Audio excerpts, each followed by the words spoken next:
we don't have free speech, then we just don't have a free country. It's as simple as that. If this most fundamental right is allowed to perish, then the rest of our rights and liberties will topple, just like dominoes, one by one. They'll go down. That's why today I'm announcing my plan to shatter the left-wing censorship regime and to reclaim the right to free speech for all Americans. And reclaim is a very important word in this case because they've taken it away. In recent weeks, bombshell reports have confirmed that a sinister group of deep state bureaucrats, Silicon Valley tyrants, left-wing activists, and depraved corporate news media have been conspiring to manipulate and silence the American people. They have collaborated to suppress vital information on everything from elections to public health.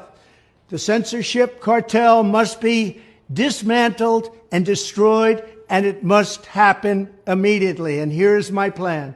First, within hours of my inauguration, I will sign an executive order banning any federal department or agency from colluding with any organization, business, or person to censor, limit, categorize, or impede the lawful speech of American citizens. I will then ban federal money from being used to label domestic speech as mis- or disinformation. And I will begin the process of identifying and firing every federal bureaucrat who has engaged in domestic censorship, directly or indirectly, whether they are the Department of Homeland Security, the Department of Health, Human Services, the FBI, the DOJ, no matter who they are. Second, I will order the Department of Justice to investigate all parties involved in the new online censorship regime, which is absolutely destructive and terrible, and to aggressively prosecute any and all crimes identified. These include possible violations of federal civil rights law, campaign finance laws, federal election law, securities law, and antitrust laws, the Hatch Act, and a host of other potential criminal, civil, regulatory, and constitutional offenses.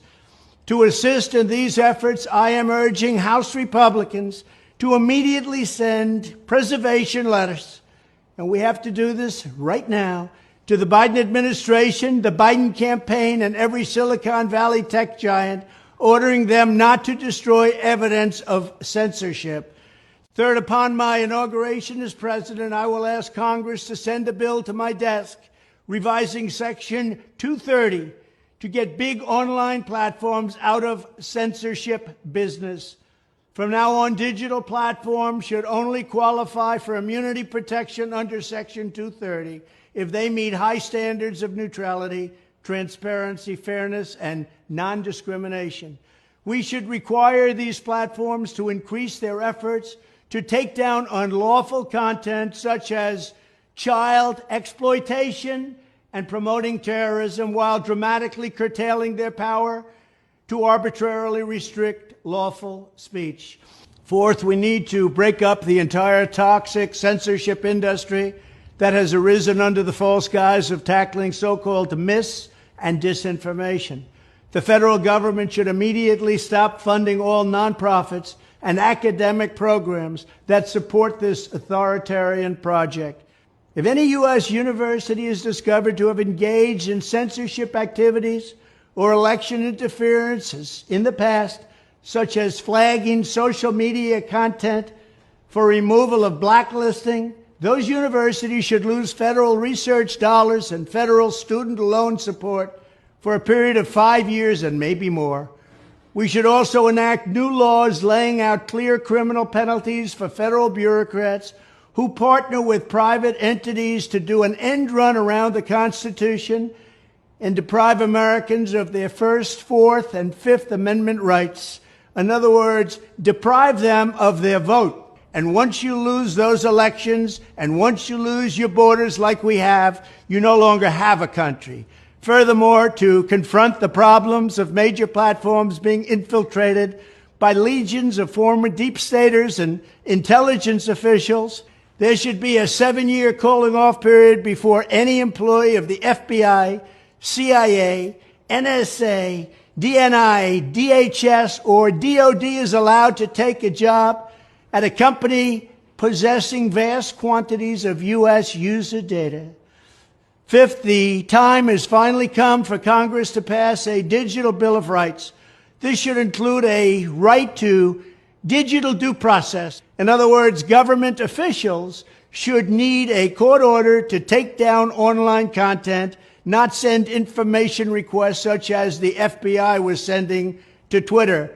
Furthermore, when users of big online platforms have their content or accounts removed, throttled, shadow banned, or otherwise restricted, no matter what name they use, they should have the right to be informed that it's happening, the right to a specific explanation of the reason why, and the right to a timely appeal.